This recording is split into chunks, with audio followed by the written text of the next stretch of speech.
With this side event on project INTERENERGY. We are very happy with the results of this project because we succeeded all what we promised, and I would say probably a few times more than that. What were the project goals? You know, we are moving quite obviously to energy systems based on wind and solar, and they have a problem. They're variable.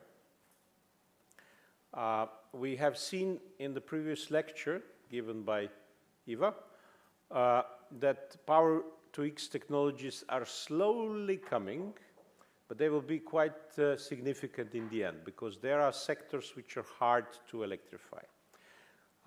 So moving from calculating, simulating, or optimizing power systems to energy systems where we have integration of power, heating, cooling, transport, water, power-to-X, fuels, whatever is necessary, is a way to go. We can't use any more energy planning tools which only calculate power systems, because if we do that, then we get wrong results.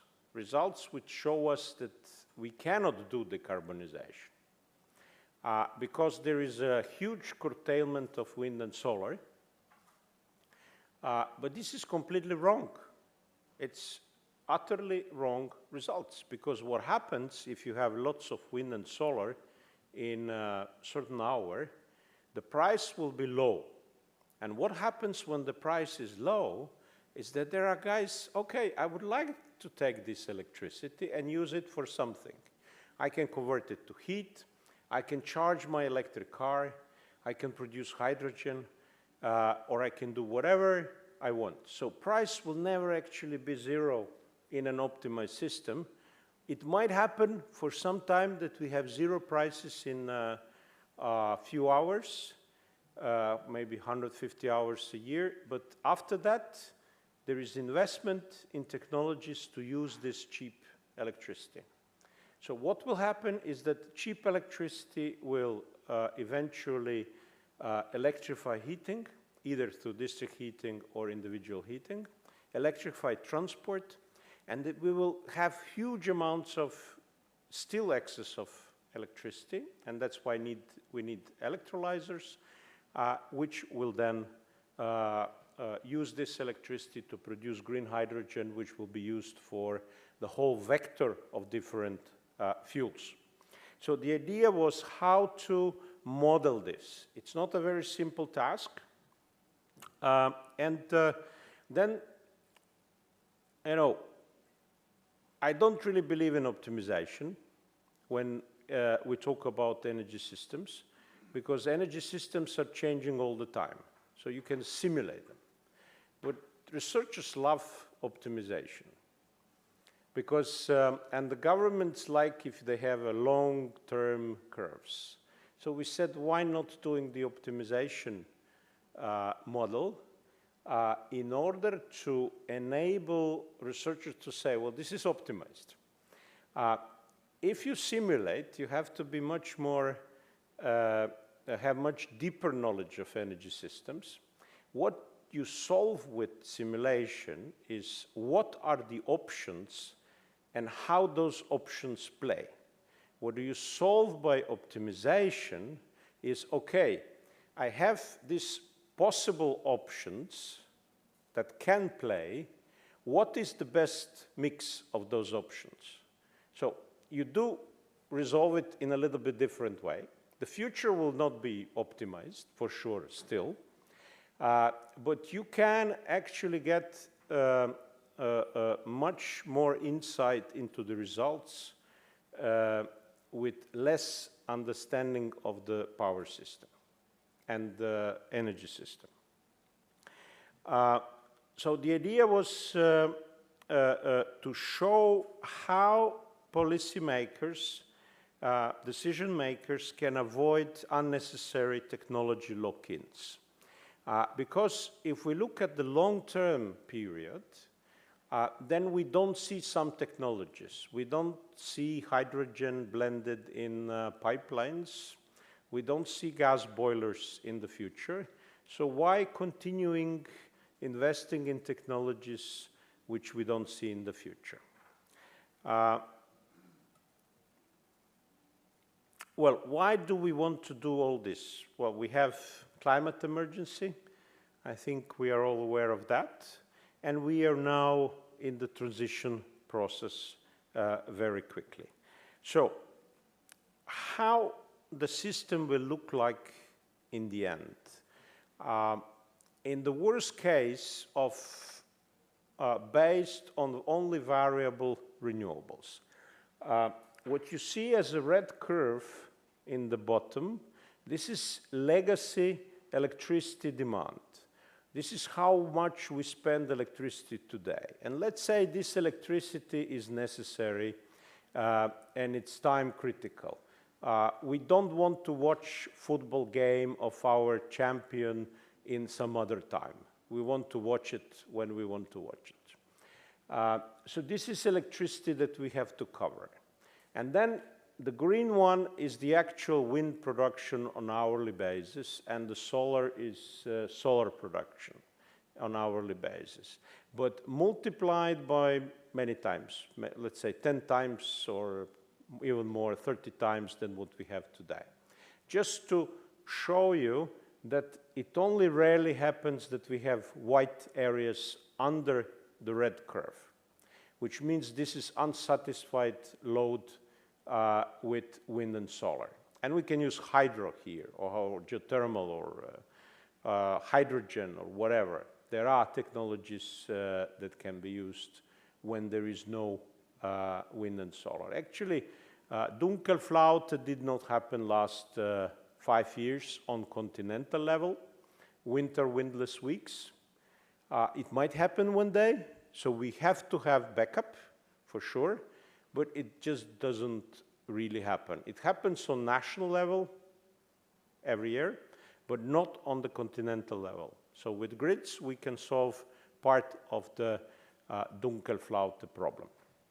But what do we do with excess renewables above the red line? We use them for electric transport, we use them for electric heating, and we use them for hydrogen, producing of hydrogen. All these options are available to increase the penetration of variable renewables. Demand response, smart charge and vehicle to grid, power to heat, and power to gas. We have to model that. And it's not easy because those are very different sub-models. So, project activities included building such a code, and code is available on this website. You can download it. It's open source, so you can do whatever you want with it. You can use ChatGPT to extend it to whatever case you want.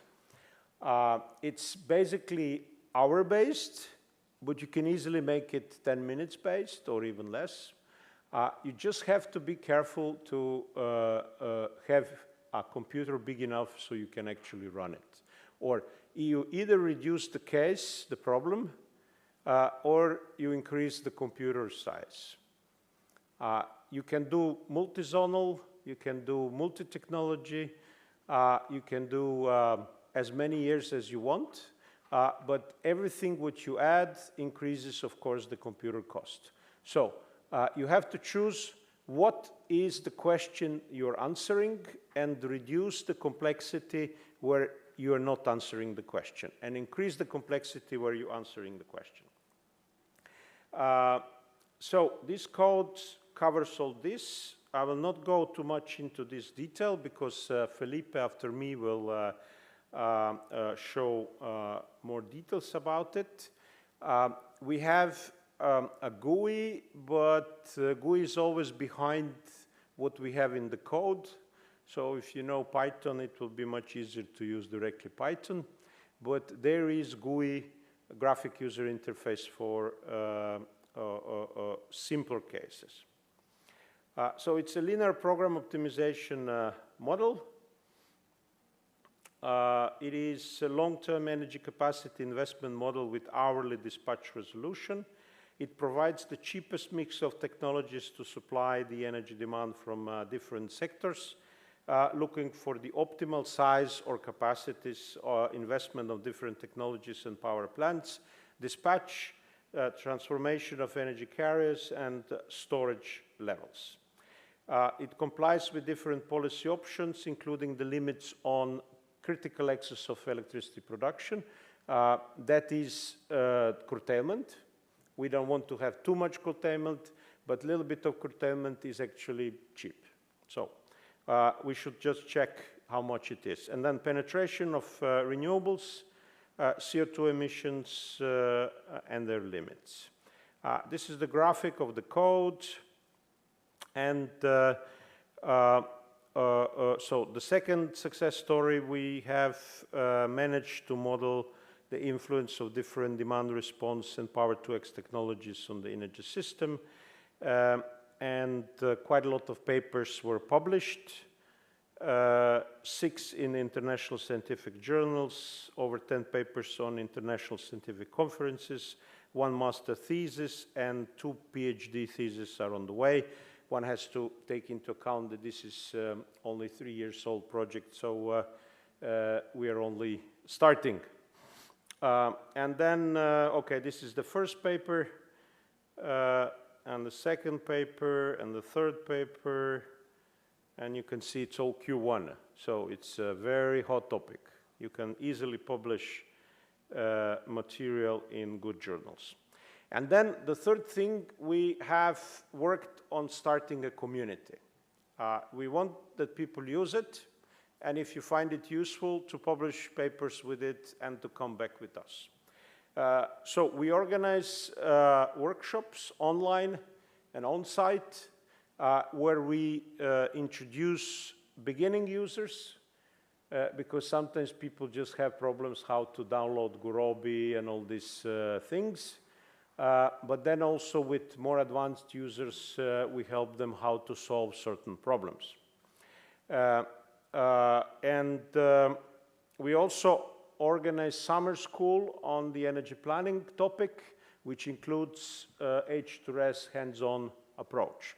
And we just had summer school last week in Dubrovnik, and we are planning to organize it again next year in September here in Dubrovnik. Okay, there was a workshop, and these are some pictures from the webinars and workshops and the summer school, some photos. And we organized this final conference because we want to present the results of the project, but we would also like you to become a member of the community. You can download user manual, and it's also, there is a YouTube movie for the young kids, you know, those that learn everything from YouTube. They can also use that. And there is also a prize. For each year, the first 10 people who deliver new country, 100% renewable calculated in H2S, get fee waiver to some of the future SDEVES conferences. We would like to have these results published on the website so other people can use them. So it can take you a week to earn 1,000 fee, or maybe a few months, depending how good you are. Thank you. I would like to now invite Felipe Feijó. He was a postdoc researcher at University of Zagreb. He's now a professor at Pontificia Universidad Católica de Valparaíso. And he did a tremendous work on putting our ideas into Python and actually making it work. Felipe, the floor is yours.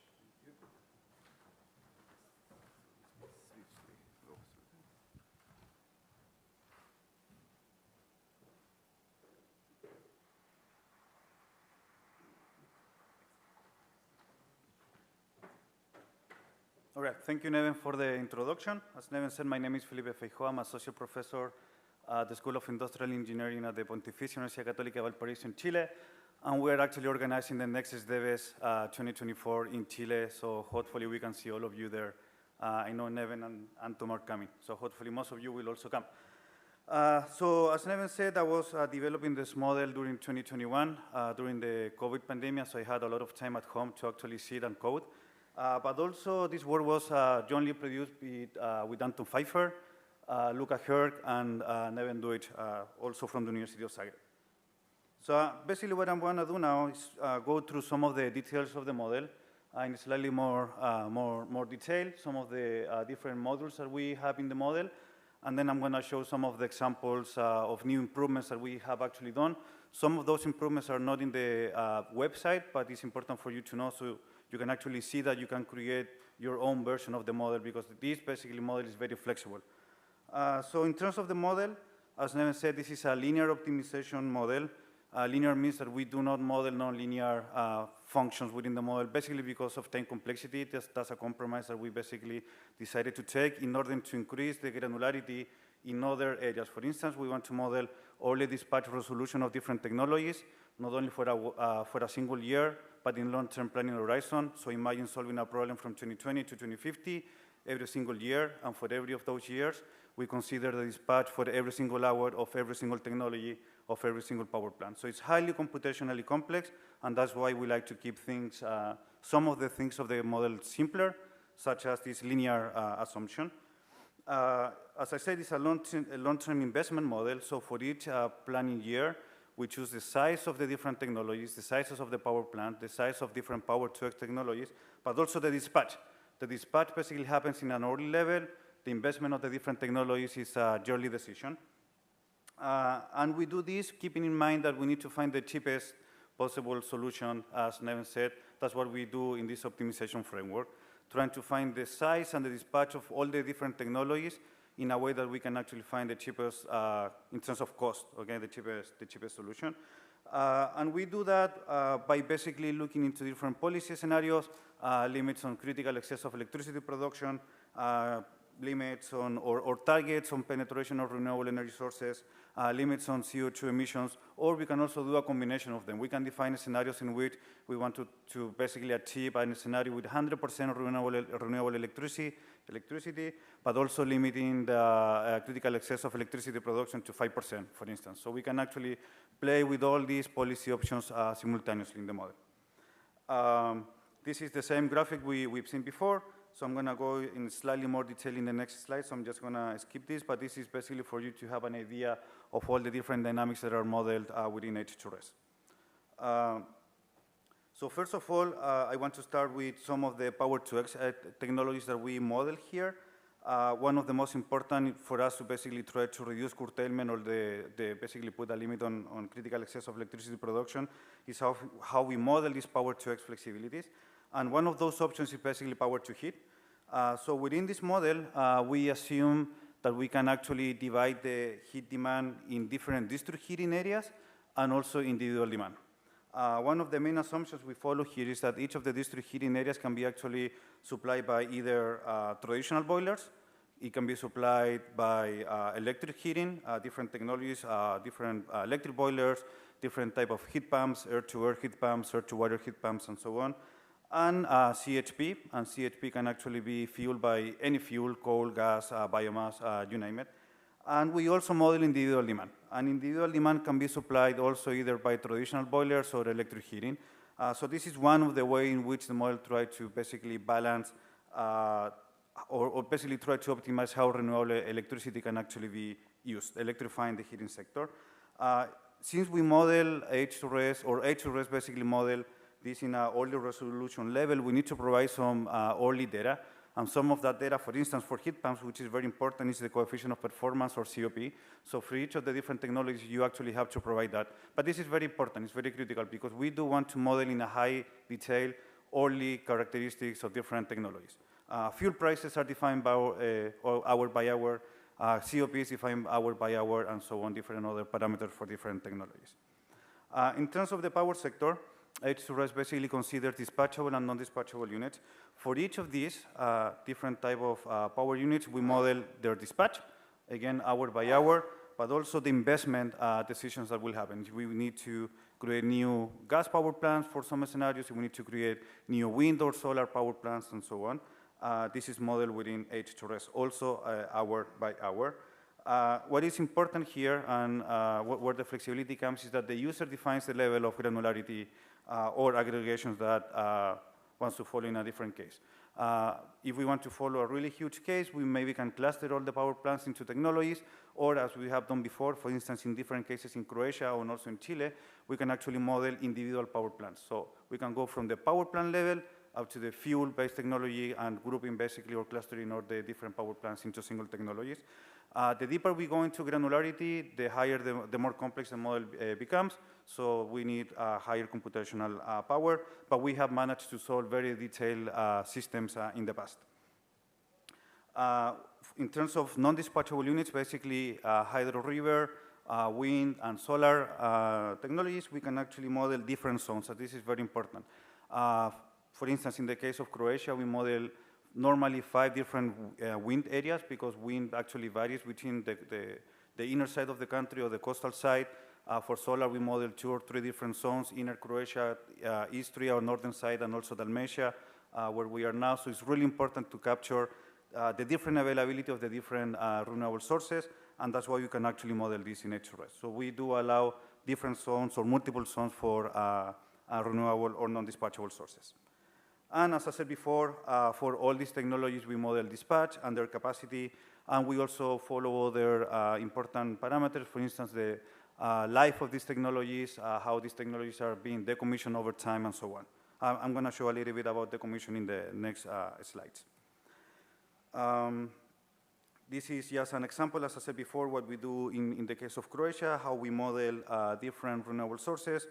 For wind and solar, we consider different zones, again, because it's different. We do really get different results in the scenarios that are defined. For instance, if we want to reach 100% renewable system, if we consider a single zone for wind or solar, or if we do consider multiple zones. So this is, we have shown that is significantly important, so it's very important for us to have this capability within the model.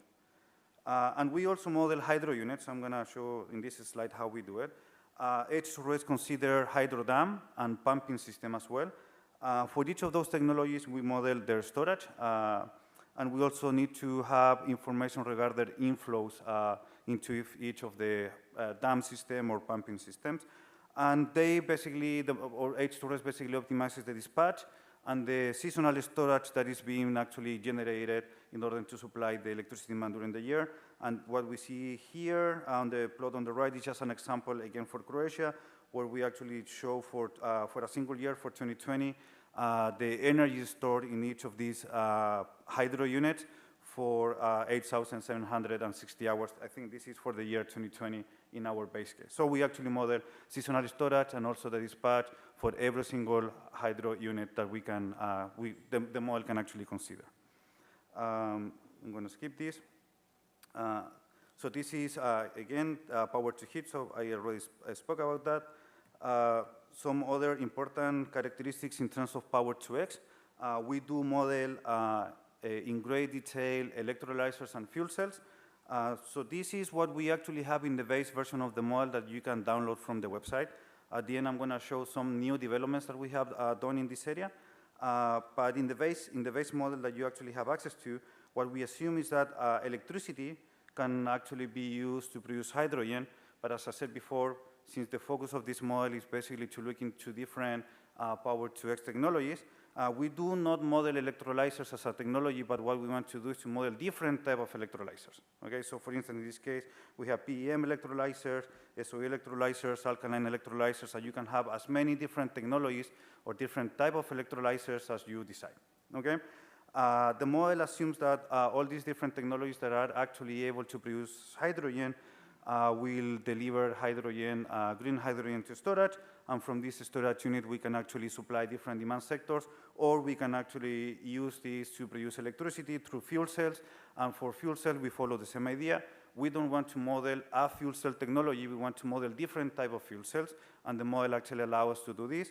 In this case, we are just basically showing two different fuel cells technologies here as an example, but again, it's up to the user who wants to define different type of technologies, depending on their different technological characteristics, efficiencies, technology costs, and so on. We also model the transport sector and storage. We basically, in the base version of the model, we do have some assumptions about the transport sector. We basically model B2G in this particular case, and stationary storage. So electricity can be stored either through a fixed stationary storage or through, or basically in the batteries of electric vehicles. And for that, we need to know some information. For instance, early availability or driving profiles of the electric vehicles. We also need to define what is the power demand that they will have hour by hour, also year by year, if we want to do this in a long-term fashion. But what is interesting here is that HRS is actually able to see what is the optimal mix of stationary storage and use of electric vehicles to store electricity to reduce the critical excess of electricity production, and optimize the size of electric fleet and optimize the size of stationary storage. Again, we can find different technologies of storage, different type of stationary storage, not a single unit, because the focus of the model is on the technological side, not on the concept of storage, but trying to define different set of stationary storage and electric vehicles. We also model the industry sector. So here we follow a slightly different approach. Normally, it's slightly easier to get a lot of information about installed capacities and technologies in some sectors, like in the power sector, but in industry, sometimes it becomes slightly more complicated. So what we actually do in industry, at least in the version that is published online for your use, is to define different shares of fuels that are being in industry in the base case. So we do that through a function that we basically named logit function. So this logit approach is actually coming from more of the economy side. Basically, it's used to model different choices. And those choices are basically defined based on the cost and prices of emissions for different fuels. So we do need to define fuel prices for all the fuels that are used in industry. To this fuel price, we introduce the CO2 if we actually want to include that as a policy parameter. We introduce all this cost information into the model, and the model will define the optimal share of the different fuels that are used in industry.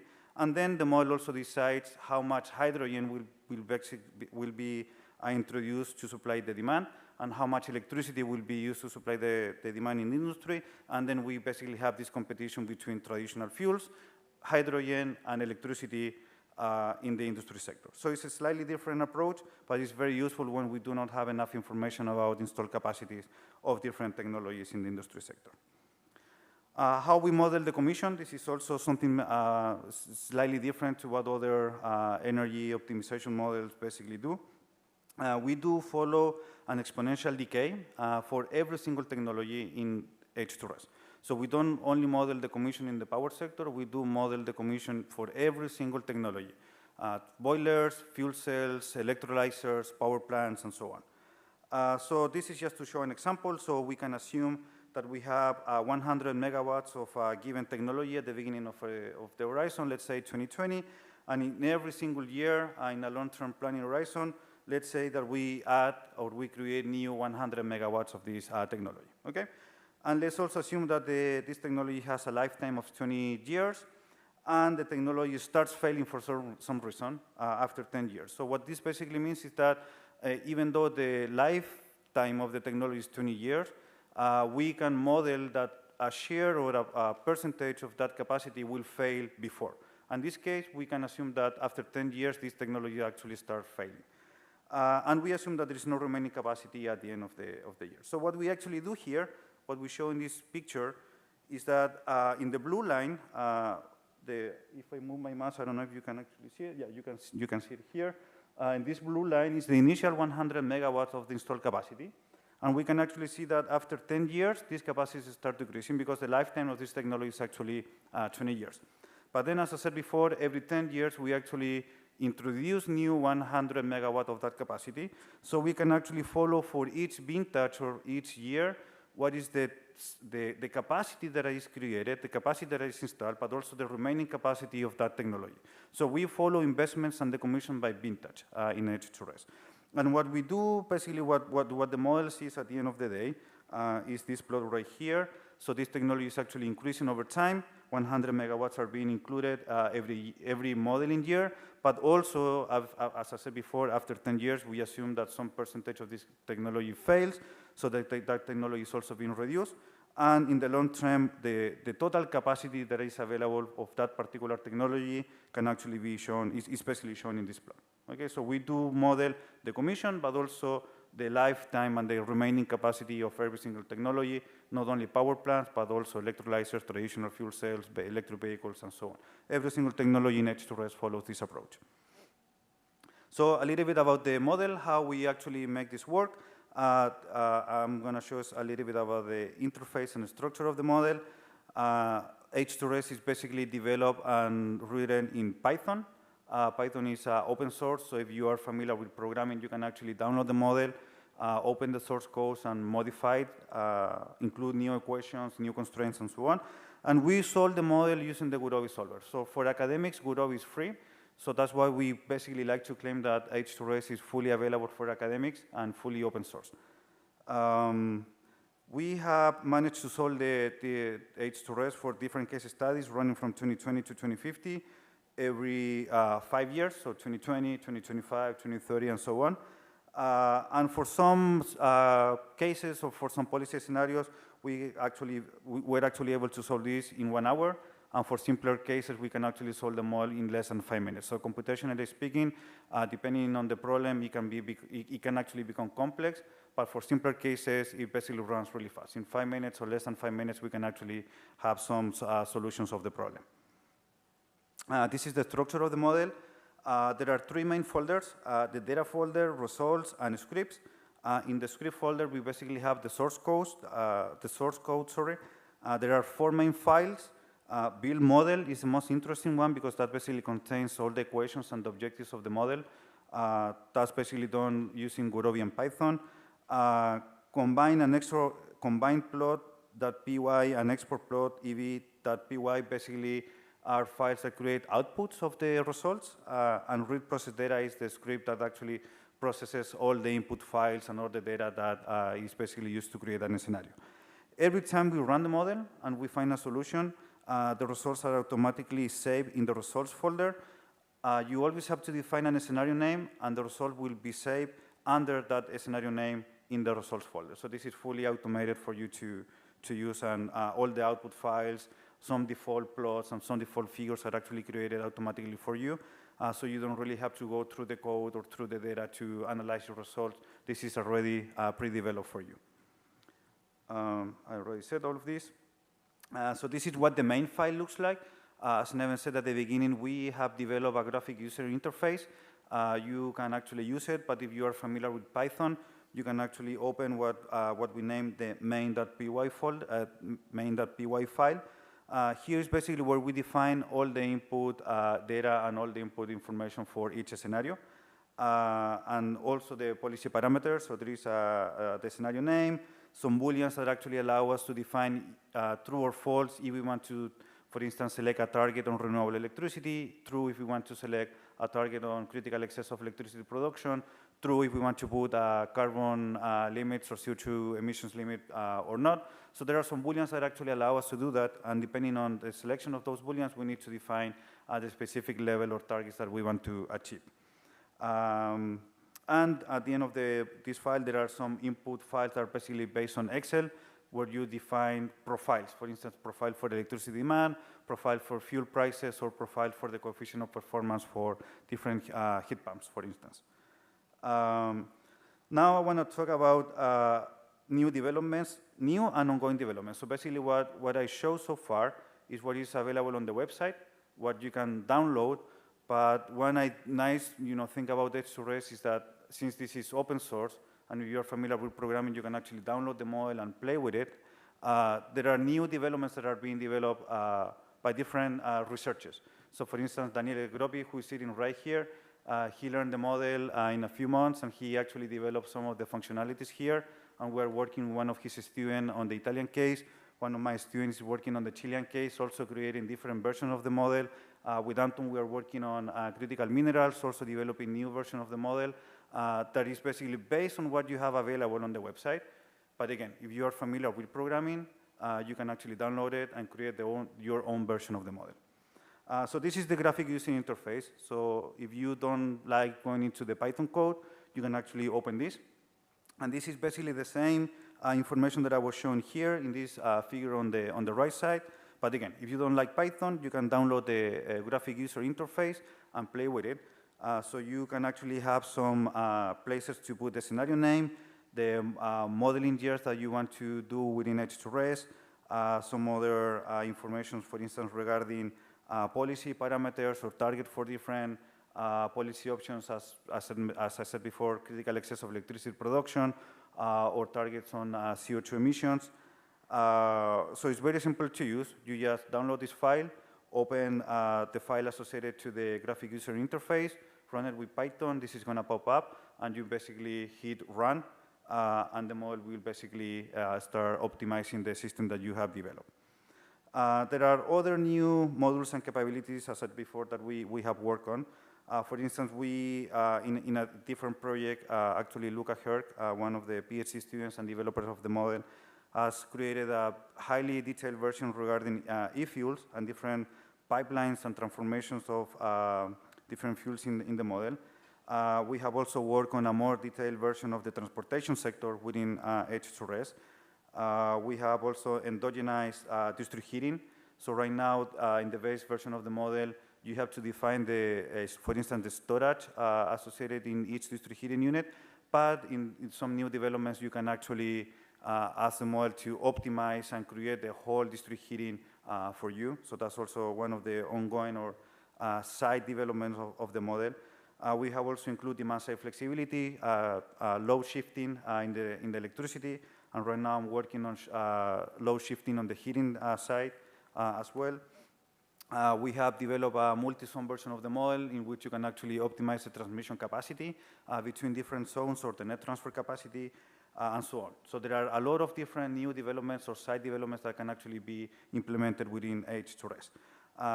As I said before, some of those interconnections for transmissions line, more details on hydrogens, disaggregation of different heating and district heating zones, and so on. So there are different things that we have done. This is just a figure to basically show how we expanded the hydrogen and fuel cell that I basically described at the beginning of the slide. If you remember, we only modeled up to basically, if you can see my mouse, up to here. So the initial version of the model basically tries to create hydrogen and then fuel cells to satisfy demand. But now we have included a whole different module for basically fuels coming out of hydrogen. So that's a developing version. Transport sector, there are a lot more details. We can define the demand based on the passenger kilometers or ton kilometers, travel distance, and so on. So this is also being under developed now and being used in some of the papers. And finally, this is just an example that actually shows that with H2RES, we can actually model all the different carriers in the energy system. So from electricity production through hydrogen and all the e-fuels for different demand sectors, not only for legacy electricity demand, as Neven mentioned before, but also for heating and transport sector or industrial sector disaggregated by different specific type of demand. So we can actually model all these flows, again, hour by hour from 2020 up to 2050 or whatever year you want to model, even 2100, why not? We haven't tried that, but why not? It will be interesting to see if anyone is willing to take the challenge of solving a 2020, 2100 case. So that's all. Thank you, and if you have any questions, we'll be in the panel now.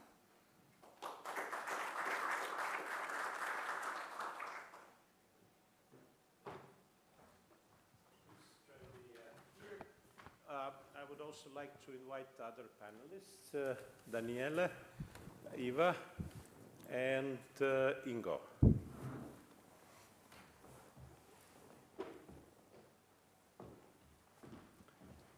Okay, so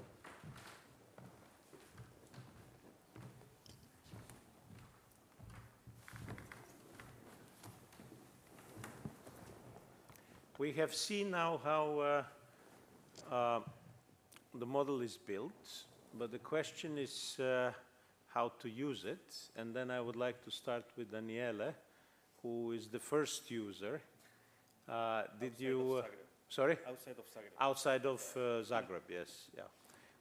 But since he was not involved in writing the program, he will probably be the best suited to tell us what is the user experience of it. Yes, so thank you, Neven, for the introduction, for the invitation also. I had a great experience with H2S. Thank you. Is it on already? Yeah, okay. So I had a great experience with H2S because of, mainly because of the flexibility it gives to the user. So yeah, I was not accustomed to programming, so the first impact was, I mean, the same impact that you can have when you see Python for the first time, but it is fairly easy in the end to understand it and also to get your hands dirty to change it if you want to simulate and model something new. So I would say, yeah, the flexibility would be the best feature that I saw. And my first experience in the end was an analysis on a small island. So also this, again, in flexibility. So it is able to simulate at national scale or even international scale, but also small-scale systems. And we also introduced primary and secondary reserves to see how renewables affect the grid and how the optimal power system changes with the introduction of primary and secondary reserves. That is not usually done in linear programming optimization. So this would be some of the features that I find very interesting. Thank you, Daniela. When I first met Ingo in Lisbon, was it 15 years ago or something like that? I cannot remember. That was Energex. Yeah. Then I discovered demand response. Ingo was talking about buildings working as demand response.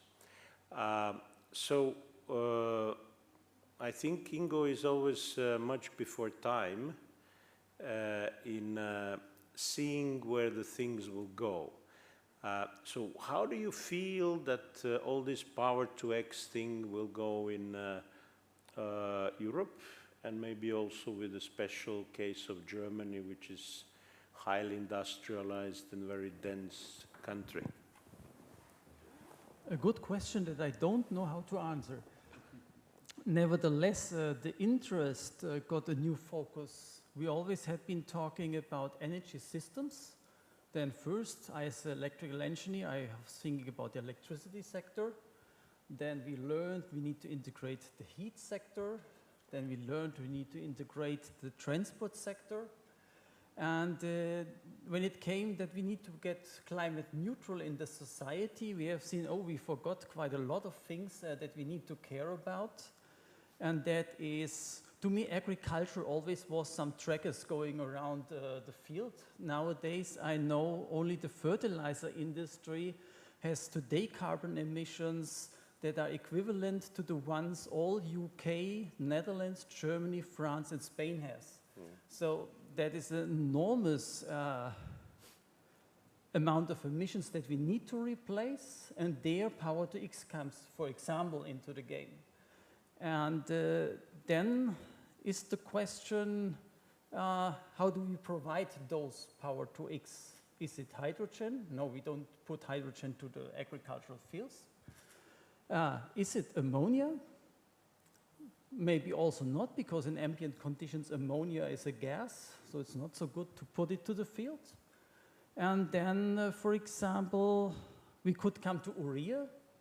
And when we look to the chemical formula, I'm only a poor electrical engineer, but there is a C in urea. And then we need to talk also about, oh, where are the carbon resources for this kind of fertilizers? And we also have in those simulation tools fantastic databases for wind, for solar, but do we also have maps and resources for CO2 or for other carbon sources? Does that then influence how we use biomass in future maybe? So I see a lot of new questions coming up with this power-to-X technology. Maybe that's for the first statement. I could continue now with steel and other processes, but for the beginning. The question is till when we should model the power-to-X? Just secondary ingredients, or we have to go to tertiary, or how far? I agree, this is a complicated question. I would like to continue with this question to Eva. You know, we are now trying to model power-to-X, and my PhD student has come out with a huge matrix of different fuels for different uses. There is ammonia, there is methanol, there is e-methane, there is EDME, there is e-everything. And now we don't know really how to optimize that because, well, the cost is difficult to predict. And I guess in the end some political decisions will be made at some point, or either from politicians or from companies that will decide, let's go this way. So what is your suggestion how to model that? Okay, we decided at this level to model everything, but then we don't know how to allow the optimization program to actually decide which fuels go where. Yeah, it's an interesting question, and it's something that definitely a lot of people are thinking also, and we have discussed for many years what are the right fuels, because there are so many ways to go. For sure there is this, some things are the limiting factor here, which could be used for the simulation. It's CO2 availability that will define how much hydrocarbons we can produce. Then of course the demand and fittings of some demands, and some of the fuels are a bit more favorable than others. And I think shipping sector really decided to go towards ammonia for the deep sea shipping, which is carrying 2% of the global emissions, and because of the amount of fuels and the availability of CO2. DME has been quite an outspoken fuel, which kind of deteriorated a lot, not very mentioned anymore. Methanol took over, even though the DME gains a bit of efficiencies in the application, but loses some in the production, so it ends up being the same. In Denmark, there is an agreement to go with methanol and ammonia, methanol being implemented in the fisheries and ferries. Shipping to start with, because of availability of engines that are not really in place when it comes to ammonia. But I think one of the ways to go is to map the availability of CO2, map the demand. Aviation will define and take a lot of the CO2 there. And then the cost-wise, ammonia is going to be cheaper because of the CO2 price, that it's not going to be part of the equation for production of it.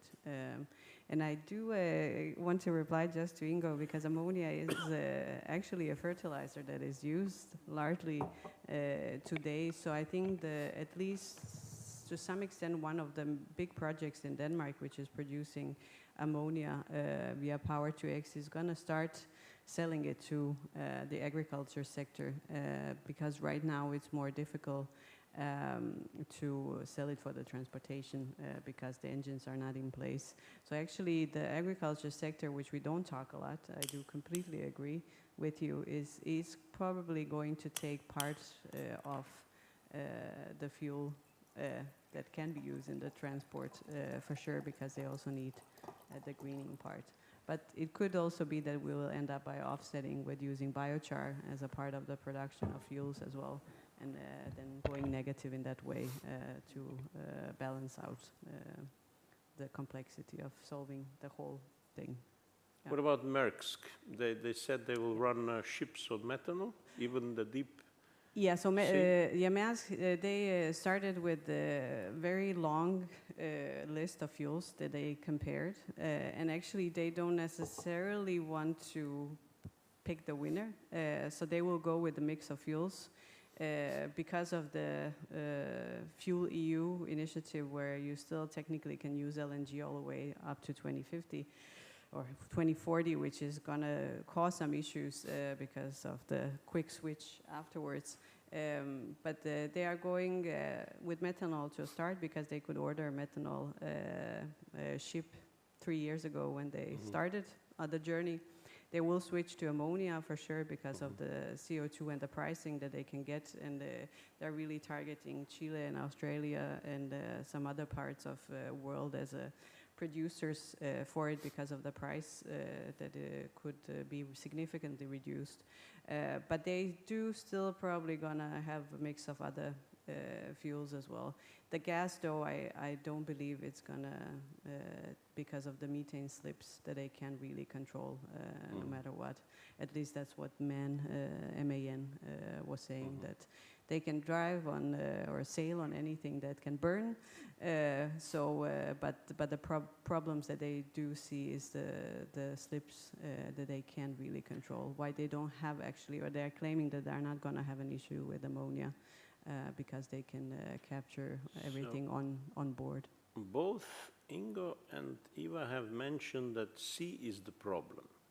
Carbon is the problem. What I see happening in aviation sector is that they consider that sea will come from biomass, waste biomass.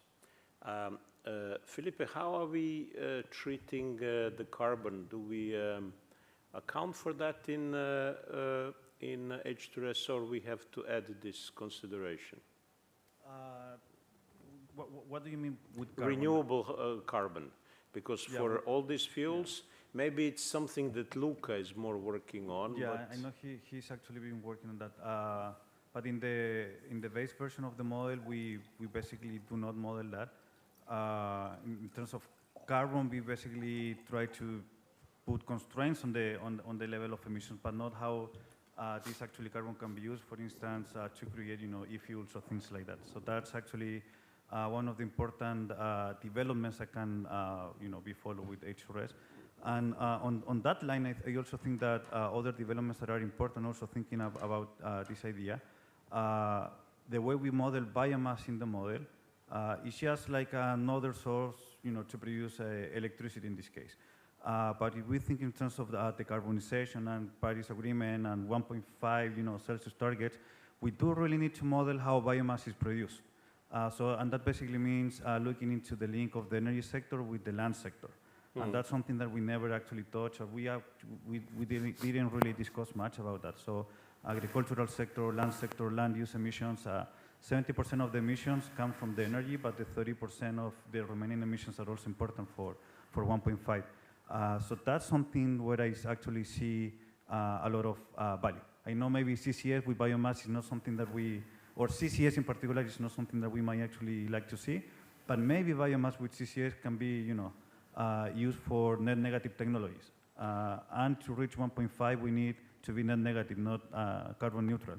So that's maybe an area of development regarding carbon emission that we can actually start looking into with H2S.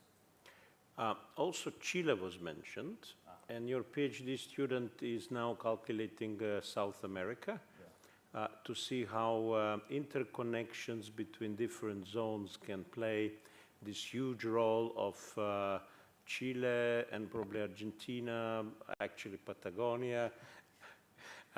This is an internal joke,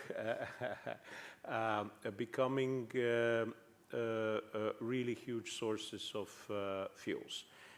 Do you see hydrogen becoming exported, or more ammonia, or more methanol? What is the way? So actually, right now, I can speak more about the Chilean case.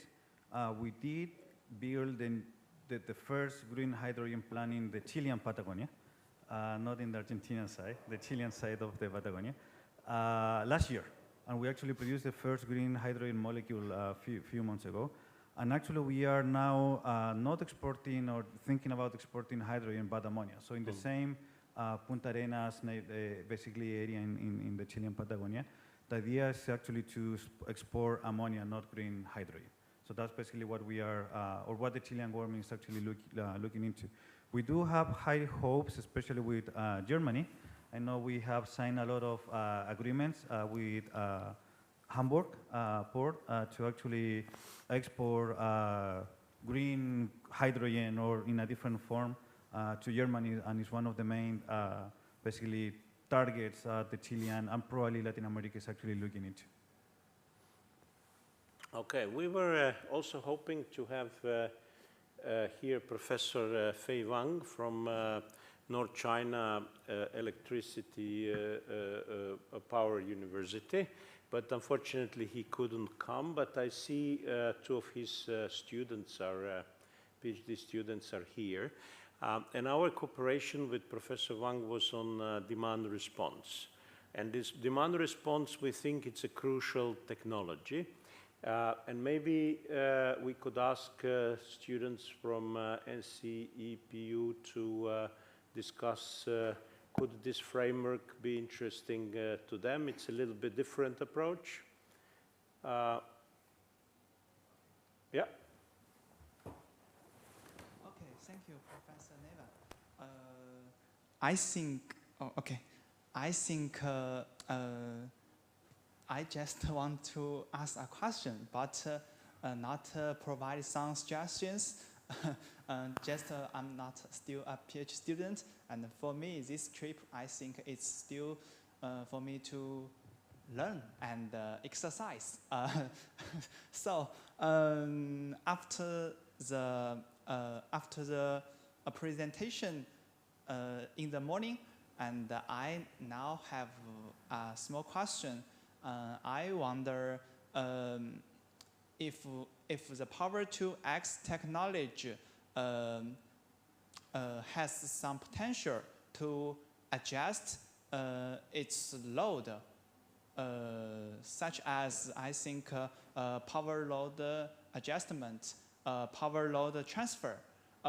If the potential is strong, I think maybe this technology can combine with demand response well, and it can provide us more chance to make the balance of supply and demand.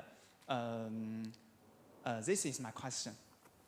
Yes, maybe I can take the first shot at the answer, but probably you will also have addition. Electrolyzers, which are the first step in Power-to-X, because we have to produce green hydrogen, they will probably be feasible at something like 3,500 hours a year. And this is how much we will have excess wind and solar. So in that way, in those hours when we have excess wind and solar, they will produce hydrogen and store it into some fuel. Yes. So this is a demand response in a way, because we will not produce hydrogen in times when electricity is expensive or when there is no renewable electricity. Of course, it will depend on carbon pricing. It has now started in China, yes. But in Europe, carbon is extremely expensive. It's around 100 euros per ton of CO2. That means that it's not really viable to produce hydrogen when there is fossil electricity. It's only viable to produce hydrogen when it's green electricity. So that means that hydrogen and Power-to-X technologies would actually work very well as demand response.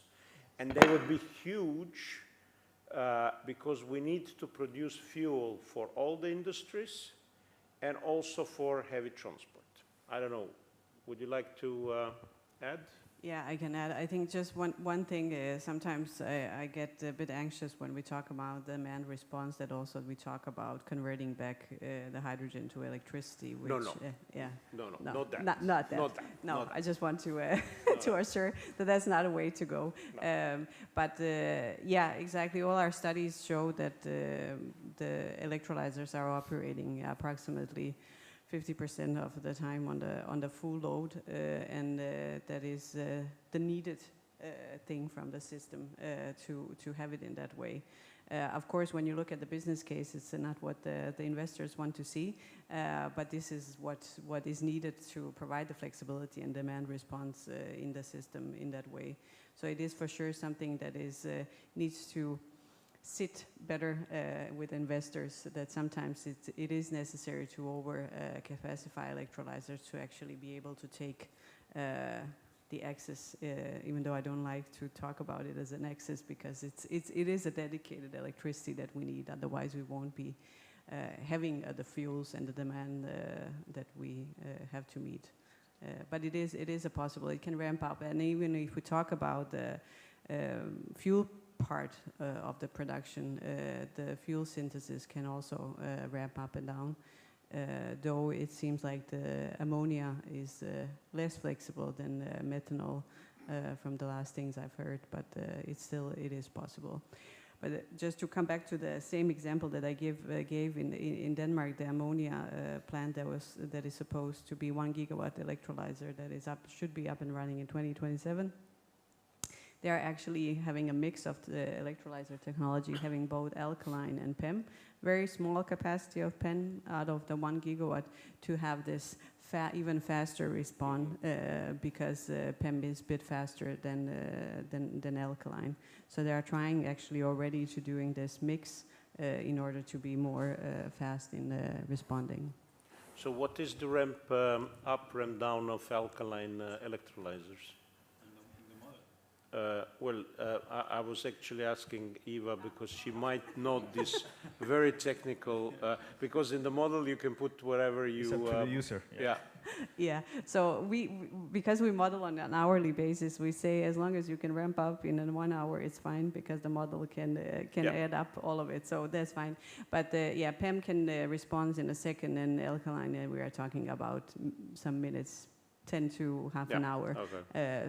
But the PEM is faster. But it still can respond well to the variations of renewables. Yeah, it can as well. The SOEC is struggling a bit because of the degradation rate still, so because of the high temperatures. But they are progressing quite a bit on all the technology, especially the pressurized alkaline, is going to be a big competition for fast response. Yep. Okay. Yeah, please. I also want to ask a question. I'm sitting here in between two experts, and I'm also always a bit hydrogen critical. And when we look on what makes hydrogen maybe becoming cheaper, one is the capital cost. There I sometimes have doubts on the prognosis. And the other one is the full load hours we operate them and electricity prices. And in your introductory note, you said we have excess electricity we operate the electrolyzers with. Eva just said they always run on 50% base load, and the rest is maybe demand response. And then it's the question, where can we have, in which countries can we have electrolyzers running always 50% base load, and the rest is demand response? Maybe then we are limited to a country like Denmark that is more offshore zones than mainland. Maybe it was wrong interpreted. So 50% of the time they operate on the full load, not necessarily as a base load. It's just that at that time they can take all of it because of the overproduction of wind that we have in the system. So they can actually take in all the excess. So not necessarily that they will operate, because if we talk about the base load operation, of course, then we get into the issues, at least throughout the transition, where we have then going to cannibalize some of the electricity from direct electrification, but also start running up our coal power plants to run the electrolyzers. That's why it's always very important when you go, and that's why the new policy developments are actually finally speaking in favor, is that you need to have the additional capacity needs to be installed in renewables in order to actually be green and have enough electricity to produce the hydrogen for the fuels and for everything that we need. Yeah, I think there should be no problem shutting down completely electrolyzers. No. No, well, they can ramp up in 1 hour. The high temperature ones are a bit more sensitive to it, complicated, but Basically, we would be running them 50% of time, because 50% of time we would have excess of wind and solar. But it also depends on how big your area is. If your area is bigger, then you will have a better balance between wind in different areas. You wanted to add to this topic? It's a bit on the previous topic, but it's always the same, more or less, because, I mean, we are speaking about hard-to-abate sectors, more or less, because we have an idea of how the other sectors will be decarbonized. And it's still not clear which will be the best solutions. So we also have some possibility for electrification in industries especially, otherwise biofuels or e-fuels. So it's still not clear which one will be the best solution. And my take is that both for biofuels and e-fuels, the main problem now is the lack of a supply chain. So there is not a clear market, so no one is investing there. So my question was for us that maybe we are supporting the decarbonization. Should we wait for the stakeholders in those sectors to tell us which is the best solution, or we should try bet on one solution and start building the supply chain so that they will take it, let's say? Who should start? I don't know if it was clear, sorry. No, I think it's a very important question. I don't necessarily agree that we don't know. I think there's some of and plenty of analysis has been done what is the right direction. The problem is the supply chain, that maybe not necessarily as an example in ammonia, that you still don't have an engines that you can purchase and get going with it. So some of the things are a bit more clear than other. I think what was the struggle a bit was waiting the clarification on the road transport, for example. Do you want to, and to what extent do you want to apply e-fuels? But I think the electrification is for sure leading the way, and with e-roads we can electrify a lot more of the heavy-duty road transport than it was originally assumed. The value chain in general is an issue because a lot of the suppliers are coming out of EU, and there is actually a new notion that was signed by electrolyzers producers to prioritize the European electrolyzers instead of Chinese, and so on, to incentivize the local production. So there is a thing about upscaling the production that is a bit stalling the implementations rate. But no matter what, the electrolysis is needed in any case. Where we go after is going to be defined both by CO2 availability, the CO2 prices that is going to impose and define the market. But we need to get going with the first part. And from what I heard right now, actually the issue is that the investors, they cannot get the PPAs because nobody wants to assure the additionality to go with. So they are actually, the problem is not the technology, they're just, the problem is that we are not investing enough in the renewables in order to actually produce the fuels. Changing the subject now a bit, when we started devising H2RES 25 years ago, it was made for islands.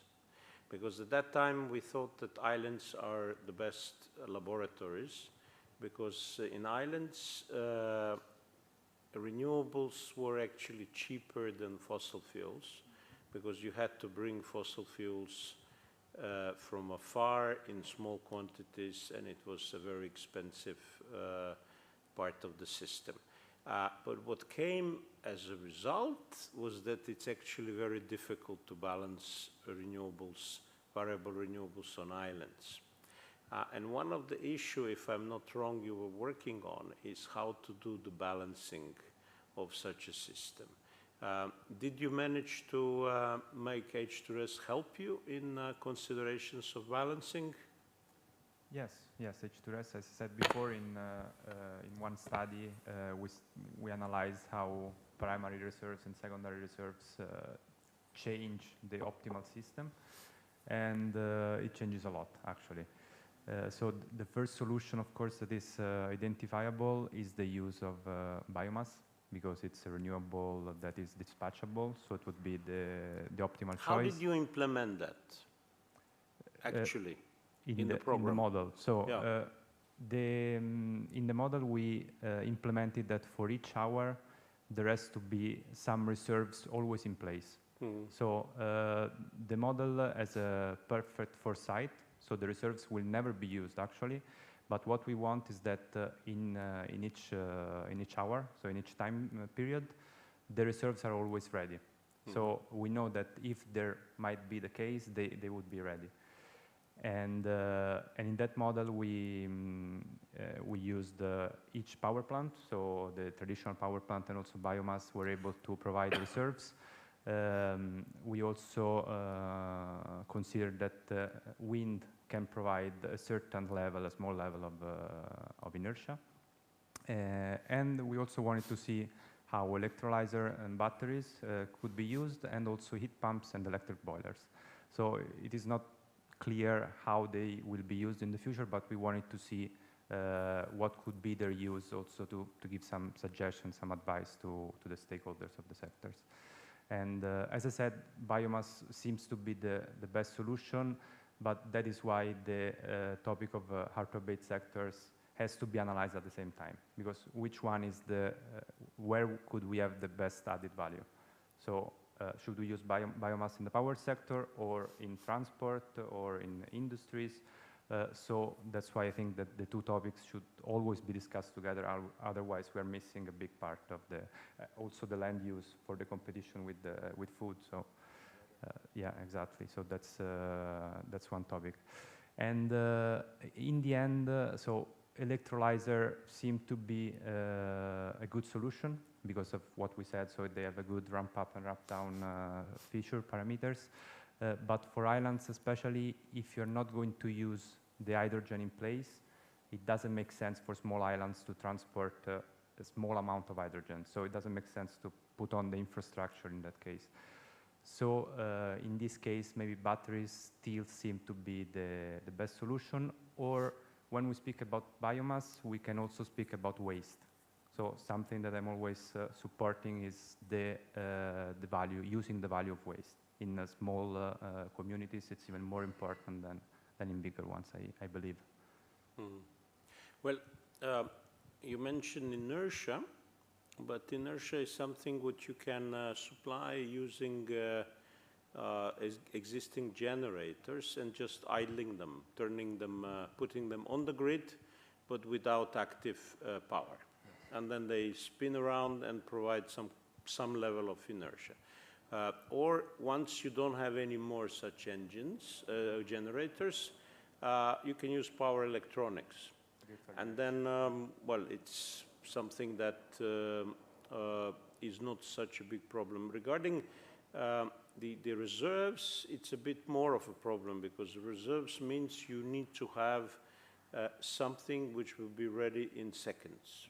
Yeah, and sorry to interrupt, just to something I didn't say before, that the amount of reserves that are needed depend on the uncertainties that we have in the model, in the power system. So the more renewables we have, the more reserves are needed, because that's where the uncertainty on the supply side is. On the demand side is always more or less the same as we had in the traditional system, except for electric vehicles. That's another big uncertainty that we are putting in the system. Was it Favignana Island? Yes. Is it connected to Sicilia? No, it's not. So it's completely alone.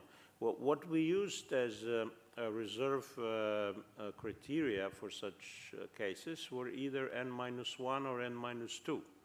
So that means you need a lot of reserve. Yeah. And they're very fast. And I think batteries would be much faster in ramping up than biomass, because batteries can practically ramp up immediately.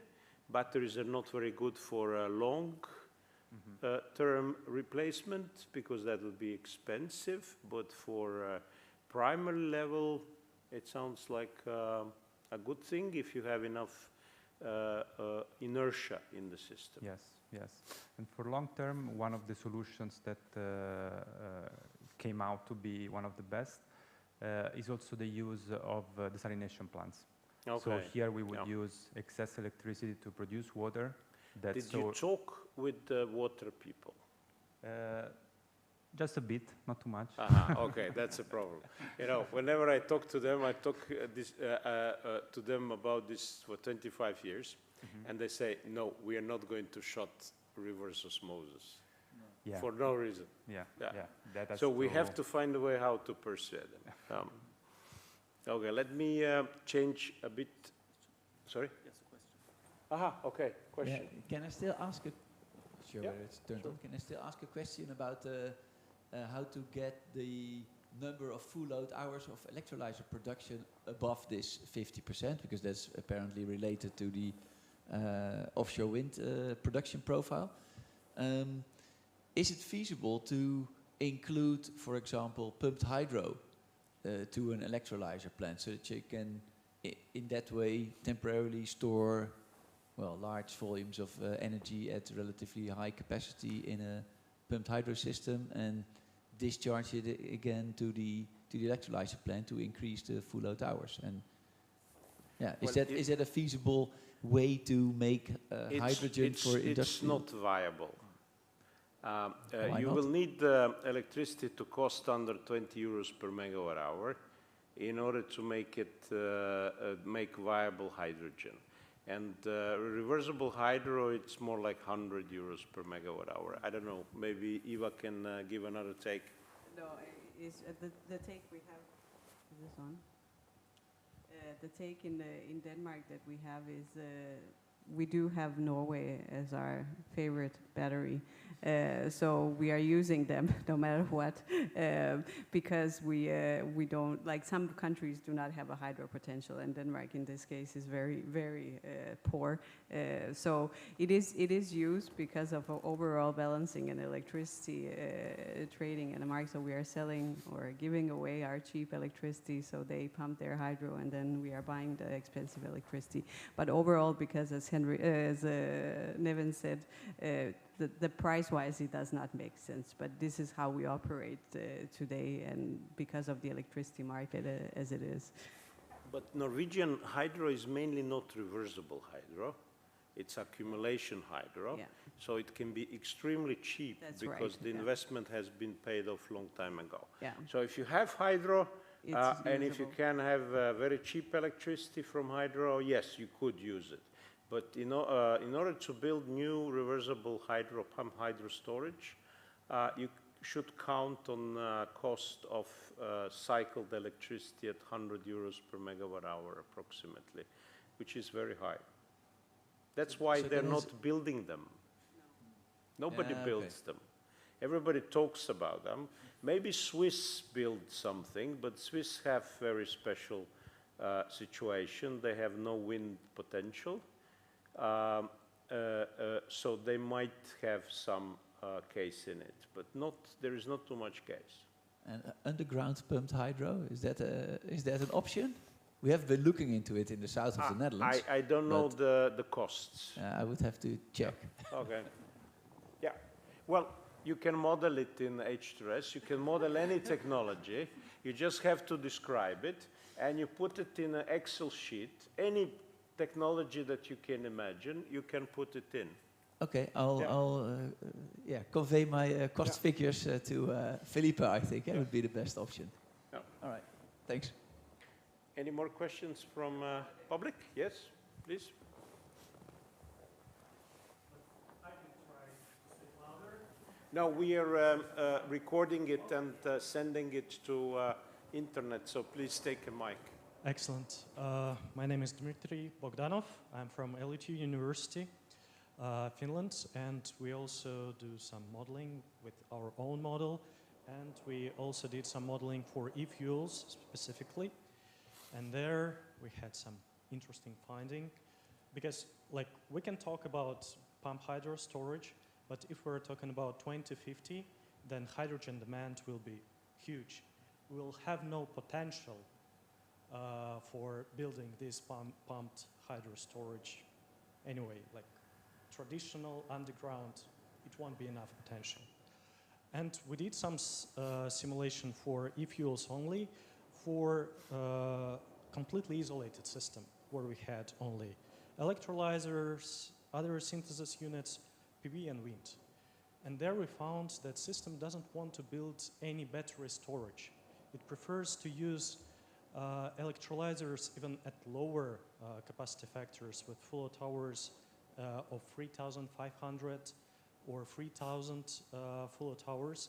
And then the hydrogen will be lower in cost compared to the situation then we install more and more battery storage to rise the full load hours of electrolyzers and compensate high capex of electrolyzers. So it's always a trade-off of capex of the technology we want to use at full load hours and the capex of technologies we need to install additionally to make the system work with higher full load hours. So that's our fighting. But if you're hitting on returning hydrogen back to electricity, then you need a capex of fuel cells. And that is killing the cycle. Then batteries are much cheaper. If you want to return it to electricity. We don't really see this return of hydrogen, like we have power to hydrogen, hydrogen to other synthetic materials, steel making, chemicals, etc. But pretty much no hydrogen back to power. No, yeah, because, okay, so we agree. Because we have so much hydrogen demand in the future that we have like virtual storage in form of this hydrogen feedstock for chemical and steel making industry. But the results are very much the same in all the models that we are doing. The batteries are very small share, if they are there at all. So it's not surprising. Just for fast response, you need them. Yeah.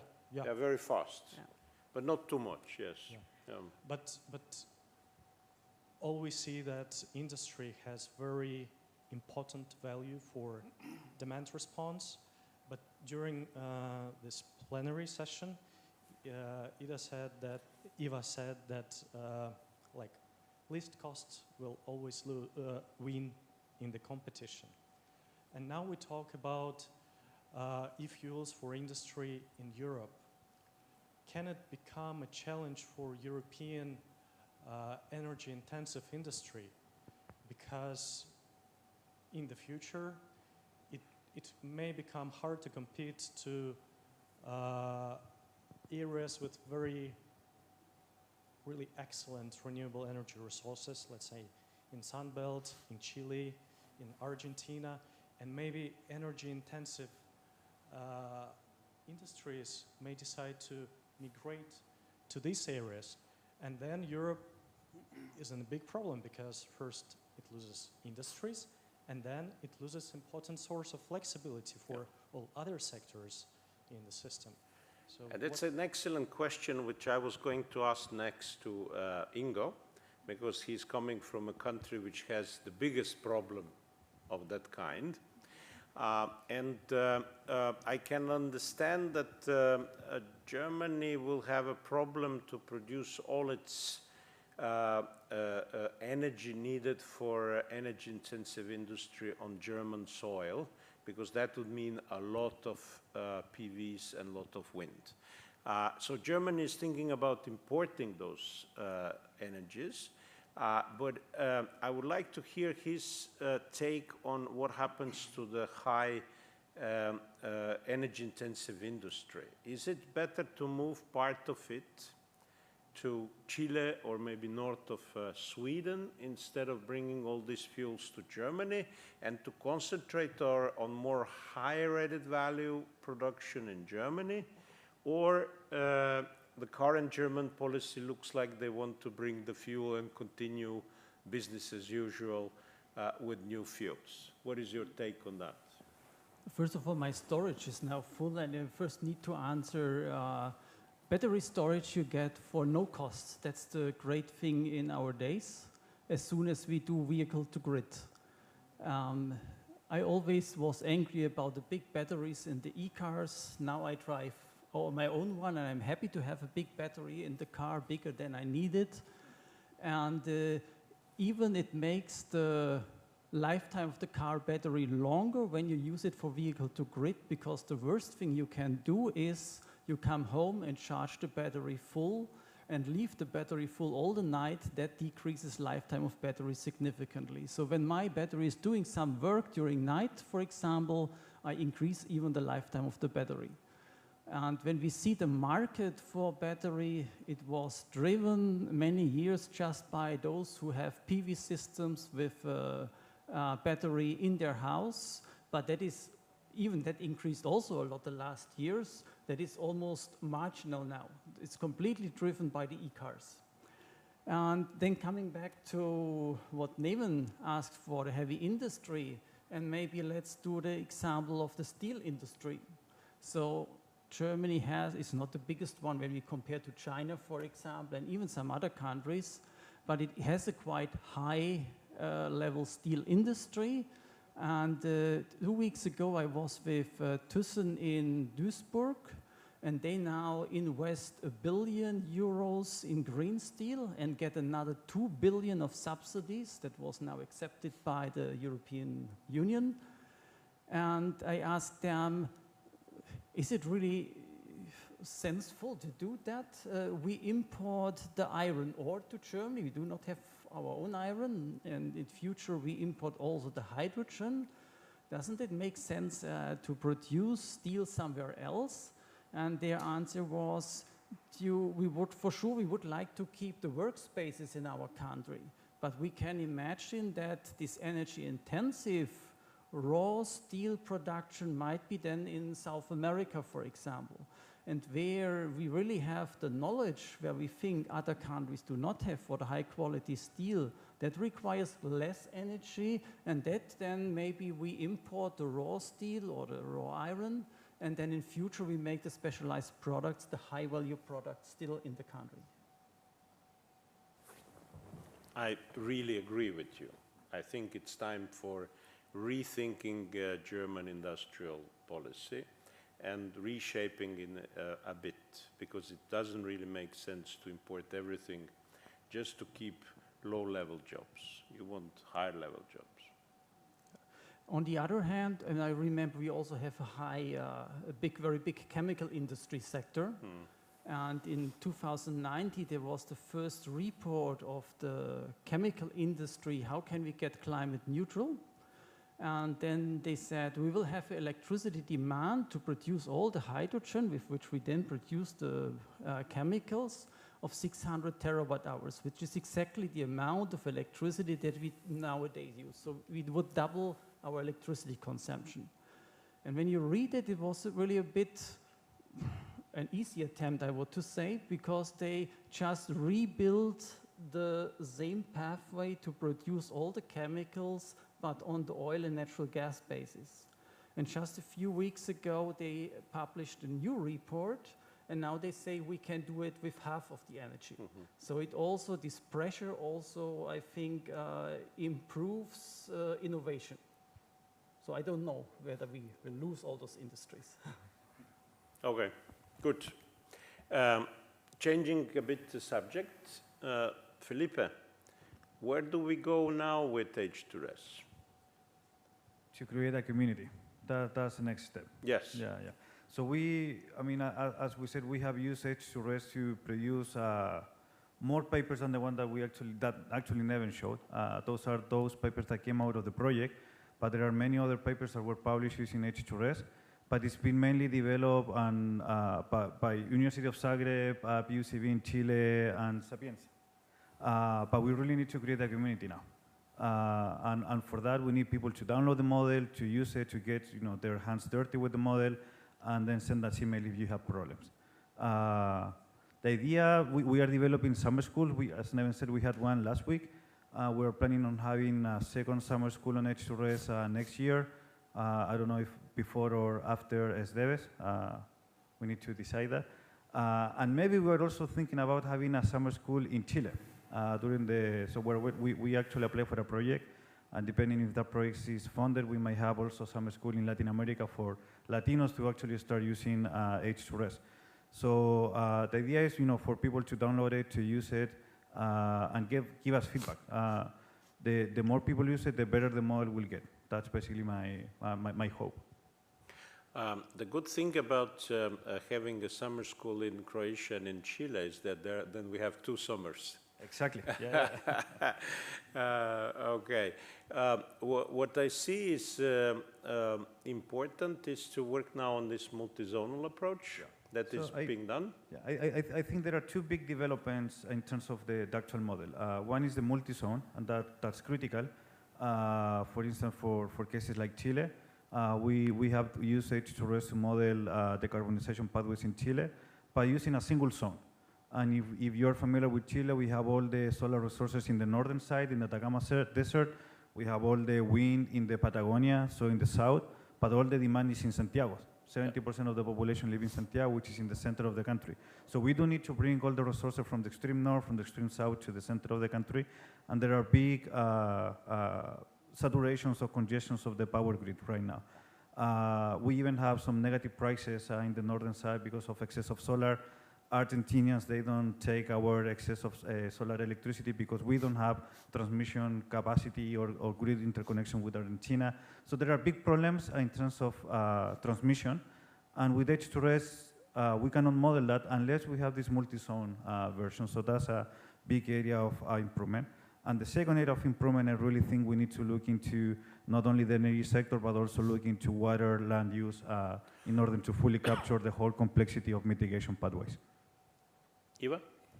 Yeah, I just wanted to say that it's really nice to see how H2RES developed. It looked very different 10 years ago, to my memory. So that's very nice. Actually, I have a question, because you mentioned a bit about this infrastructure part. To what extent and what do you, because you mentioned the pipelines, but like what do you, how do you model it, and how can that be further expanded? Because I think this grid, linking the grids is something that is pretty missing. I mean, what we really have in mind is, we actually discussed with Neven and Tom Luca during summer how to actually model the multi-zone. And you can really go into the power system dynamics or basically keep it at the net transfer capacity level, so we don't really go into DC OPF model or AC OPF model, because then AC actually becomes nonlinear and then becomes really complex. So I think that at least the first stage is to model this at the net transfer capacity level, just to model megawatt hours of electricity that can be transferred from one zone to the other, and then start thinking about maybe DC OPF models, but no, I wouldn't go beyond that, because then we go into a different area, more electrical engineering background. No, yeah. I was more thinking about the pipeline, so the infrastructure, for example, for gas or for hydrogen. Okay, that's a good point. So we have not really looked into that. Something we can, we actually normally do, we put the cost of infrastructure into capital investment of different technologies. That's what we've done, but we don't really model flows of gas or fuels. That's an interesting area also of development, but honestly we didn't really think into it. We haven't done that. We just put the cost into the capital expenses. There is a very famous model from La Peranta University by Christian Breyer. I hope some of you know it. And he's calculating the whole world divided in zones. He considers that in future solar will be extremely cheap, which I think we all agree on. And he also thinks that batteries will become very cheap. And then his results are showing that in solar belt countries, you will have basically PV battery power system. Outside of the solar belt, it's not feasible because of seasonal variation of insolation. So we need all this kind of demand response, wind and hydrogen and all these other technologies. But in solar belt, his results are showing only solar and batteries. So since he calculates Chile as one zone, and since Chile has excellent solar in the north, the results are solar only. But we know because of congestion, it will not be like that. So, of course, when you calculate on the level and scale that Breyer is doing, it doesn't really matter what happens on a country level. you look at the bigger picture. But if we want to know the real picture in Chile, we need to divide Chile in 3 zones. At least 3. At least 3 zones. I would actually say more than 3. So, well, basically, we come to the optimal bidding zone, which in the end is where the network connects. And then it gets a little bit too complicated. But, okay, we can go to macro zones between which we have congestion, and these are critical. Another problem we are trying to devise now is to see if you have, for example, a zone that has huge excess of some resource, let's say wind, what is the best way to export this energy to other zones? Is it by cables, or by hydrogen, or by something else? I think that multi-zone approach should also deliver that answer. So if you are comparing hydrogen versus HVDC cables, H2S should be able to answer that. Totally agree, and actually that's something that with my student we're looking into, and also Luca from the University of Zagreb is looking into. And it will be interesting, as you said, not only maybe model investments in transmission capacities, but maybe also pipelines, as you were saying, and actually see if we import or trade hydrogen by pipelines, or we do by electricity with cables. So depending on current costs, future costs of the technologies, the H2S can actually be able to give you insights about future developments and demands. And demand, yeah. Okay. Any more questions from the public? Yes, please.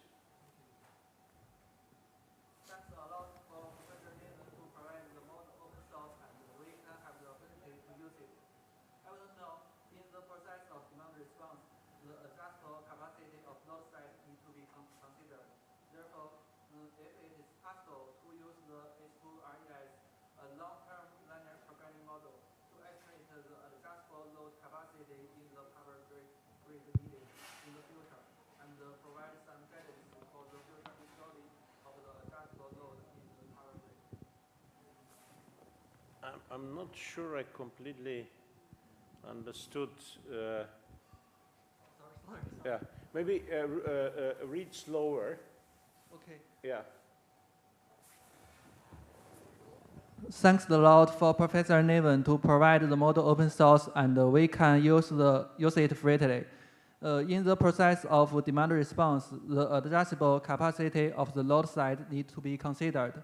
Of what? Of not? The adjustable capacity. Transmission capacity. Yes. Okay. Okay. Therefore, I want to know if it is possible to use the H2RE as a long-term linear model to estimate the adjustable load capacity the power grid needed in the future, and provide some guidance for the future installing of the adjustable load in the power grid. Okay, that's a good question, which we partially covered. You need to divide your calculation in different zones. And then you can calculate the needed transmission capacity between the zones, but not inside the zones. So if you make a big number of zones, then you will have transmission capacities. But we consider that H2S is not mainly for the transmission capacity, it's more for demand response side. How much demand response we need to solve to get balances for the system. But we can calculate transmission capacity if we divide it in different zones. Okay, thank you. Thank you. Another question? Maybe a microphone? Yeah, please. Just a comment about our approach for Chile modeling, because I also work on this modeling and development of the model, so I plan to ask many questions after this session. So, just this summer we published another paper on Chile, and there we modeled Chile as 6 zones interconnected with power grids. So it will be very interesting to compare our results. So it's already available, open access paper in Energy Journal. So whenever you have your results, like, I would be really happy to discuss it in detail. Is that the Juan Carlos Osorio paper? Yes. We can discuss about that paper later, but I fully disagree with, is it open? Can you hear me? Yes, but it doesn't work.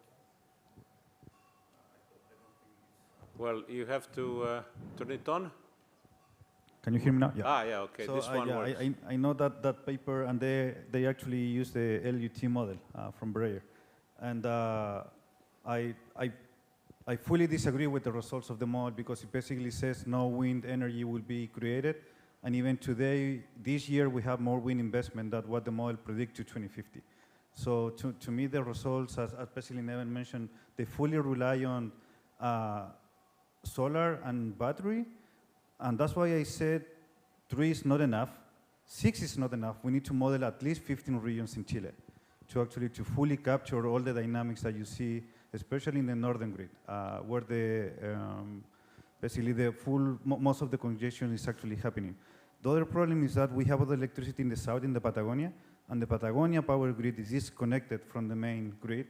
So if you assume only 6 zones, then you're assuming all the wind potential. Or I don't know, I don't remember actually the paper model, the southern Patagonia, but that's right now it's an isolated area. And when it becomes basically connected to Chile, it will be like a full different story. So I do have my huge concerns and differences with that paper, basically. But maybe we should first calculate, yes, publish. Yeah, we're working on it. Okay. It's the problem with optimization models. Yeah. Like, they're just cost-driven, not policy-driven. And it doesn't really make sense for many policymakers to rely only on one source of energy. But if model is cost-driven and PV is that much cheaper under our assumptions, then that's the result we have.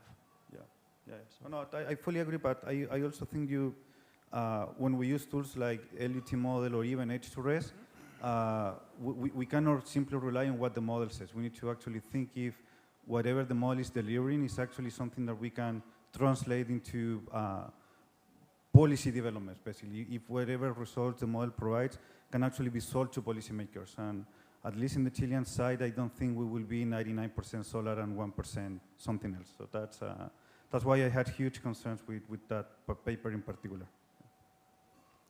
Hi, Tanja Klees, University of Applied Sciences, Bonn, Rhein-Sieg. So it's not too far away from Ingo's university, if you want to locate us, just 35 kilometers or so. I'm not from the techno-economic side. I'm really on the technical side. And our answer to building coarse-grained models would be a reduced order model. So an MOR, model order reduction approach, take a grid and upscale it to some extent in order to decide which level of representation you need. So this would be the classical answer to what I know, for instance, from people from the University of Cologne, not the Technical University of Cologne, EWI Institute. So they take representations of the German electricity grid levels and the gas levels. You can do this for gas pipelines as well. Of course, you linearize, otherwise you are not able to optimize in a decent amount of time. But you do the upscaling based on a mathematical reduction to have a certain quality of representation. It's a linearized approach, so this would work. So you take your approach as is, but the input would be produced not by chance, so to say. So this might, and then you don't know whether you end up with 15 or whatever. You can try to limit it, but this, I suggest this. This would be the perfect combination to the nice tool you have. Just produce the inputs for the zones in a different manner. And you might do the same for gas pipelines, but then the only thing is gas transport is highly non-linear by itself, since the pressure drop has a quadratic dependency on velocity, so it is always a nonlinear model. But to a certain amount, you can live with a linearized version. So this is what comes from the optimization community in Germany. I'm not from that net optimization community, but they do it like that. So if you combine your nice tool with all these nice sources and demands with this would end up in a nice model, I would think. And I fully agree. Basically, what I've been thinking is using H2RES at the planning of transmission side, but whenever you want to go into distribution, then you can zoom in. And for the gas, that's a really good point. We've done some work, so instead of modeling the pressure constraints as a quadratic constraint, basically you can use convex relaxation using conic constraints, and that. So, but I fully agree. With that, we can actually work. So, yeah, I fully agree. Neven, can I say something? Yes. I think Felipe made an extremely important point, which we have a tendency to forget. If you are using an optimization model, then you need to know how to read your results, and you need to communicate it in the right way, and being able to communicate it to something that can be implemented. And I think that's a very important thing that you actually lifted up with the H2RES, is how you actually can interpret these results of optimization to something that is then translatable to potential implementation. And I work with a scenario model, so I have a completely different approach. And I really fear of a lot of optimizations models where the users of the models are not really capable of interpreting what the results are, and just going with the flow, whatever the model spit it out, and accepting this as a final fact. This is very concerning thing that needs to be really lifted up to more discussions than it is right now. Yeah, okay. Another comment, a microphone. Okay, there was a question there. Let's take the question there first. Thank you very much. I'm Francesco Cruz from Politecnico di Milano, Italy. I also delivered a presentation using a similar model we're developing at Politecnico. It's also an energy system optimization model, not with this long history. I heard 10 years, but ours is much less. Okay. Nevertheless, so one of the things that we're currently exploring, and I'm interested to hear also your perspectives on these issues that we're currently tackling is. First is the disaggregation at multiple regions. So we are running a case study in Italy, and we obviously see that different regions have different capacity of various energy technologies to be installed. So it makes sense to have multiple regions. However, the more disaggregated it is, the more difficult it is to gather the data. And so we see that this is a very difficult, let's say, challenge to overcome. So I wanted to hear what's your take on this. Whenever I heard even 15 regions for Chile, how manageable do you think it is in terms of data gathering? And then secondly, well, I noted that most of the energy system optimization models at present focus on supply, so on basically figuring out the optimal energy mix to supply a set demand.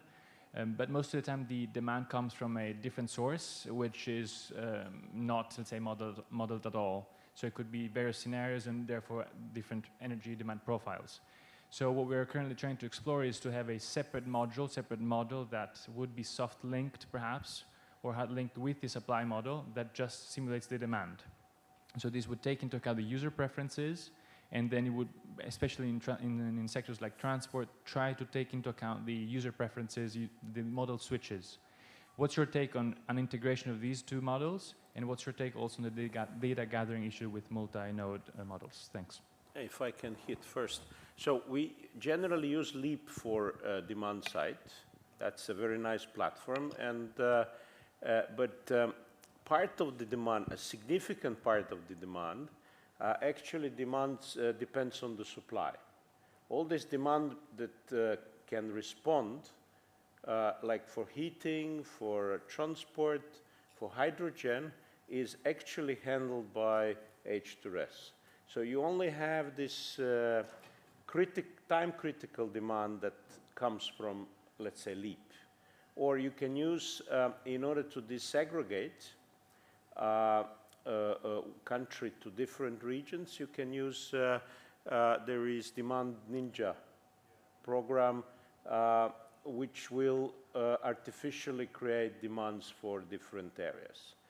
I don't think mixing the demand side and the supply side would really be very beneficial, because those are very two different animals. Your take? Yeah, I agree, but also it's important to take into account if you want to model final energy use or useful demand. So that's something you really need to think about. And regarding the other question, it's always a trade-off. I mean, if you ask me, I would like to model all 255 power generators that we have in Chile, but no computer, until we get quantum computers, we will actually be able to do that. So there is a trade-off that basically you need to balance.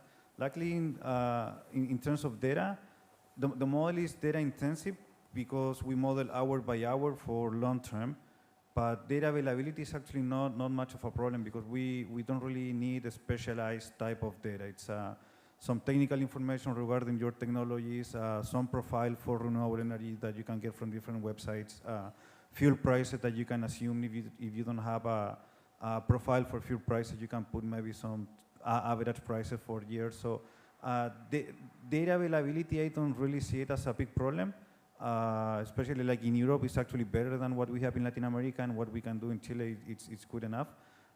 It's more of a question related to computational complexity and how much you are actually able to solve. The more complex your model, the better. You are actually representing a better reality. But then it's a question of complexity, and that's a balance that you really need to take into account. So I think we should slowly come to the end of this session, and I would allow for a quick final statement from each of you. Who wants to start with the final sentence? Microphones are over there. Microphones are over there. Okay. Daniele. Does this work? Otherwise. No, it doesn't work. Yeah, only that one works. Okay, I'll just basically summarize what I said before. Please go ahead, download the model from the website. You said come to the summer school next year, or come to Chile to the SDEVES conference in January. It will be summer, so you won't be freezing here. And then use the model and let us know if you have questions. And what is more interesting for me about the model, again, is the flexibility that the model provides. So it's fully open. You can go into the code. Like literally last week in the summer school, we had the students who never touched Python, and in one day they were actually including new constraints into the code, and we were testing the impact of those constraints. So it's very flexible. So try to use it, try to play with it, and if you have issues or problems, you can send us an email. And think about introducing in the energy system models thoughts related to energy, water use, land systems particularly. So that's my take. Okay, so I will follow you also with another invitation to another SDEWES next year in Rome. So there will be plenty of SDEWES to participate to. And about the topic we discussed today, so I want to thank all of you because it was very, very interesting.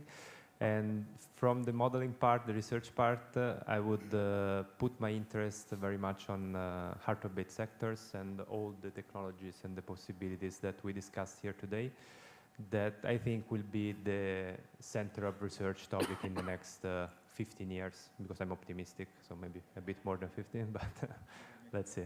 Yeah, exactly. Yeah, I would encourage you to do energy system modeling. I would encourage you to do the whole energy system modeling, not only the sectors. If you are doing the modeling, please understand what the model you are using can do and what the results you are getting and how to read them through. Because this brings a lot of confusion, because our policies and the investments are taking a lot from the optimization models, which not necessarily has led us to the right moment in time right now. So if you're using the modeling, really, really know well what you're modeling and how you're interpreting your results. As I am not a modeler, I have a wish list to my neighboring modelers here. I am convinced that we never go for the least cost solution of the results of our models. And I would have a wish that the modelers try to implement other dimensions, other sectors. And in sectors this time, I don't talk about electricity, heat, and so on. So not only the energy sector, but also, for example, the labor sector. Which decision, which pathways of transition has an influence on labor we need or labor we lose? Or other, or for example, also the resilience, that we find parameters to describe resilience of energy systems. I think that is quite important that we have seen the last 2 years, that we implement those factors also in our modeling and decision making. Thank you. So if you liked what you heard in the last 2 hours, you're most welcome to come either to Zagreb or to Valparaiso to get more hands-on insight into how to make this work. Of course, you need some funding. We don't have funding for your trip, but you're most welcome to come. Unless Anton, who was actually the project manager, has anything to say, I would like to close this session and thank everybody for the participation. Thank you. Thank you.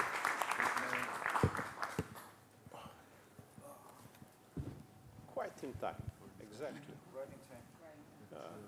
Good.